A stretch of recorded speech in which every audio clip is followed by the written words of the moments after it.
দেখুন, পুরুলিয়া যাকে আমরা একসময় মানভূম বলতাম, পুরুলিয়া কেন্দ্র যদি পর্যালোচনা করি তাহলে দেখব যে পুরুলিয়া কেন্দ্রও কিন্তু ভারতীয় জনতা পার্টির যথেষ্ট একটা শক্তির জায়গা বলেই আমার অন্তত মনে হয়।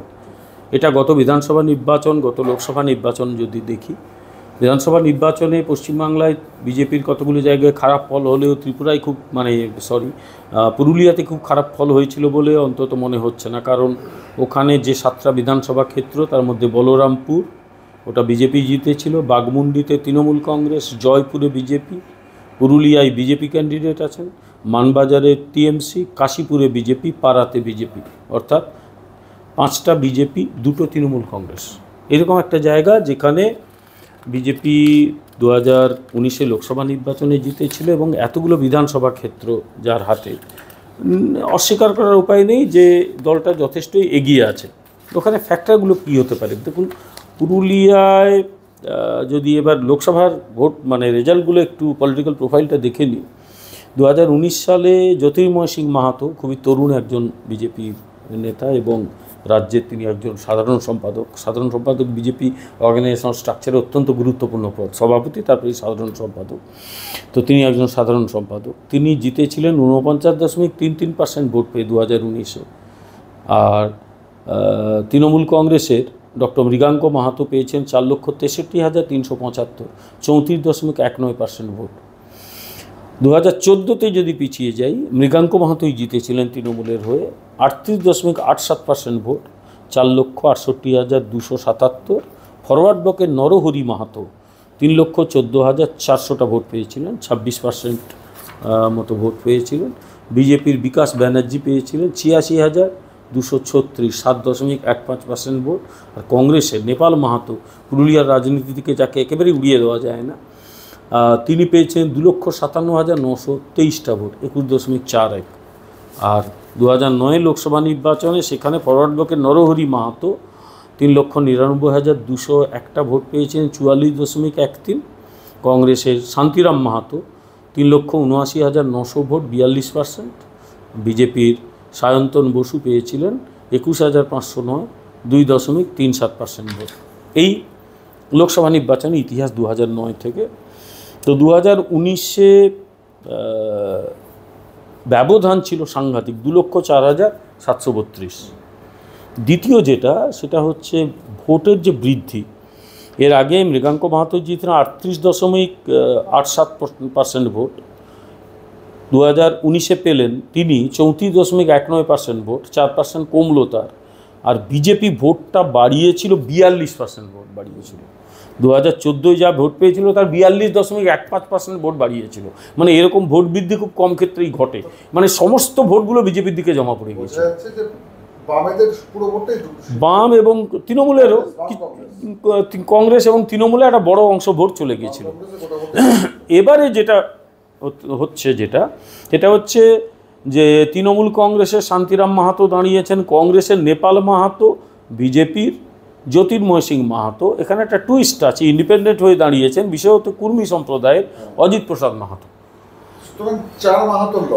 একদম পুরুলিয়াতে আপনি এখানে যারা যারা দাঁড়িয়েছেন, আমি নামগুলো পড়ে যাই, দেখবেন সবাই মাহাতো। কিন্তু পুরুলিয়াতে মাহাতোদের যথেষ্ট প্রভাব আছে। তৃণমূলের শান্তিরাম মাহাতো, কংগ্রেসের নেপাল মাহাতো, ইন্ডিপেন্ডেন্ট অজিত মাহাতো, বিজেপির জ্যোতির্ময় সিং মাহাতো, ফরওয়ার্ড ব্লকের ধীরেন্দ্রনাথ মাহাতো, এসইউসির সুস্মিতা মাহাতো, পিডিএসের অসিত বরণ মাহাতো। অর্থাৎ পুরুলিয়া ওখানে কিন্তু মূলত সবসময় মাহাতোদেরই দাঁড় করানো হয়, অধিকাংশ ক্ষেত্রে তারাই দাঁড়ান এবং জেতেন। এইটা পুরুলিয়ার রাজনীতি একটা গুরুত্বপূর্ণ দিক। এখানে যে একজন রাষ্ট্রবিজ্ঞানের ছাত্র হিসেবে বলবো যে ওখানে নেপাল মাহাতোর ব্যক্তিগত একটা জনপ্রিয়তা রয়েছে। কংগ্রেসের নেতা খুব শ্রদ্ধা করে মানুষ ওনাকে, এবং অনেক সময় ওনার জোরেই, প্রায় ওনার ঘাড়েই কংগ্রেস সংগঠনটা ওখানে দাঁড়িয়ে আছে। আর অজিত মাহাতো তিনি কুর্মী সম্প্রদায়ের প্রতিনিধি, তিনি আলাদা করে দাঁড়িয়েছেন। এইটা দেখে অন্তত হঠাৎ করেই তৃণমূল স্বপ্ন দেখতে শুরু করেছে যে কুর্মী ভোটটা যদি কেটে যায় তাহলে তারা জিততে পারে। কিন্তু অঙ্ক বলে কুর্মী ভোট পুরোটাও যদি কেটে যায় তাহলেও বিজেপির হারার কোনো সম্ভাবনা নেই, কারণ কুর্মী ভোট ওখানে ইম্পর্টেন্ট ডেফিনেটলি, কিন্তু কুর্মী ভোট গোটাটাই একেবারে কেটে গেলেও যদি যায় তাহলেও বিজেপি হারবে না, কারণ জয়ের ব্যবধানটা সাংঘাতিক ছিল গতবারে, 2,04,732 একদম। দ্বিতীয় যেটা, সেটা হচ্ছে কুর্মী ভোট যে পুরো অজিত মাহাতোর দিকে যাবে সেটা ঠিক নয়, কারণ কুর্মী ভোটের একটা অংশ কিন্তু ভারতীয় জনতা পার্টির সঙ্গে এখনও রয়েছে।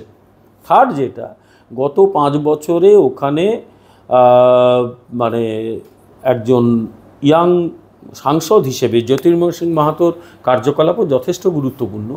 আর পুরুলিয়াতে আরেকটা ফ্যাক্টর যেটা বারবার তৃণমূলের বিরুদ্ধে যায়, সেটা হচ্ছে পোস্টপোল বা প্রিপোল ভায়োলেন্স। গত 2021-এর আগে এই পুরুলিয়াতেই বিজেপি কর্মীদের মেরে টাঙিয়ে দেওয়া, তাদের গায়ে লিখে রাখা বিজেপি করলে এই ফল হবে দেখ, এইগুলো কিন্তু মানুষের কাছে খুব ভালো বার্তা বহন করে যায়নি। ফলে এই যে তৃণমূলের ইমেজটা, অর্থাৎ জিততে না পারে মানুষের উপর হামলা হচ্ছে, মানুষকে মেরে গাছে ঝুলিয়ে রাখা হচ্ছে, এগুলো কোথাও একটা তৃণমূল কংগ্রেসের বিরুদ্ধে বারবার চলে যায়। আর জ্যোতির্ময় সিং মাহাতো তিনি একজন ইয়াং সাংসদ, তার একটা প্রভাব আছে পুরুলিয়ার রাজনীতিতে। তিনি আবার বিজেপির একটা অত্যন্ত গুরুত্বপূর্ণ পদে রয়েছেন, জেনারেল সেক্রেটারি পদে। ফলে এই সব কিছু যদি বিচার করি, ফলে অনেকটা এগিয়ে আছেন জ্যোতির্ময় সিং মাহাতো। আর ওখানকার মানুষজন সাম্প্রতিককালে ওখানে মানে ট্যুরিজম কিছুটা বেড়েছে, তার জন্য দরকার ইনফ্রাস্ট্রাকচার ডেভেলপমেন্ট। কারণ আপনারা জানেন পুরুলিয়াটা চাষের জায়গা নয়, ওখানে ভালো চাষ কোনো কালেই হবে না, ওখানে মাটিটা চাষের উপযোগী নয়। ফলে ওখানে শিল্প করতে হবে। পুরুলিয়াতে হয় লাক্ষা চাষের একটা জায়গা রয়েছে, পুরুলিয়াতে আরও কিছু স্থানীয় মানে ওষুধি চাষ হয় কি না সেগুলোর চর্চা চলছে।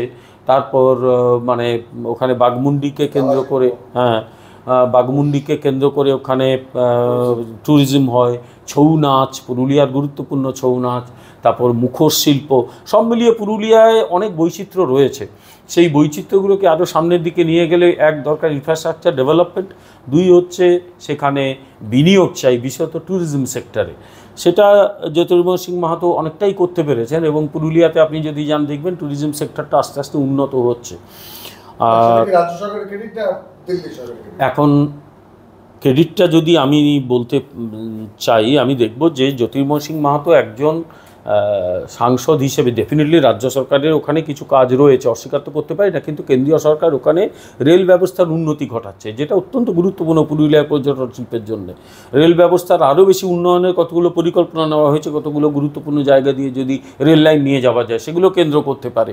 ইনফ্রাস্ট্রাকচার ডেভেলপমেন্ট, সেগুলো কেন্দ্রের যা ক্ষমতা সেগুলো রাজ্য সরকার পারবে না। ফলে সব দিক দিয়ে দেখতে গেলে পুরুলিয়া এবারেও জ্যোতির্ময় সিং মাহাতোর পক্ষেই থাকবে বলে আমার মনে হয়। কারণ পুরুলিয়ার মানুষজন যে বিকল্প ধরনের একটা মানে আর্থিক সঙ্গতির রাস্তা খুঁজছেন বা পেয়েওছেন কিছুটা, সেক্ষেত্রে কেন্দ্রীয় সরকারের সাহায্য তাদের লাগবে। আর বিপুল সংগঠনের জোরে হয়তো জ্যোতির্ময় সিং মাহাতো, হয়তো কেন আমি একেবারে নিশ্চিত যে জ্যোতির্ময় সিং মাহাতো এবার পুরুলিয়া থেকে জিততে চলেছেন। হ্যাঁ হ্যাঁ, ফটো তোল, এটা আমাদের দেশের ওই জিনিস, আমাদের দেশের লোকেরা বানিয়েছে, আর আমাদের ভোটের তৈরি এই বন্দে ভারত। কেউ ভেবেছিল আমাদের ট্রেনে রিভলভিং সিট, ভিস্টাডোম কোচ থাকবে, এয়ারপোর্টের মতো escalator, lounge, food court rail স্টেশনে থাকবে, প্রতি শহরে মেট্রো, আর এবার তো বুলেট ট্রেনও চলবে। আর জানিস তবু মোদিজি কি বলেন, এইটা তো সবে ট্রেলার। লাইফ ইজি করে দিয়েছেন মোদিজি। আর এবার আমরা ওনার জয় ইজি করব। ওয়ার্ল্ড ক্লাস ফেসিলিটি দেওয়ার গ্যারেন্টি মোদিজির, আর মোদিজিকে ভোট দেওয়ার গ্যারেন্টি আমাদের। পদ্মফুল চিহ্নে ভোট দিন, বিজেপিকে জয়ী করুন।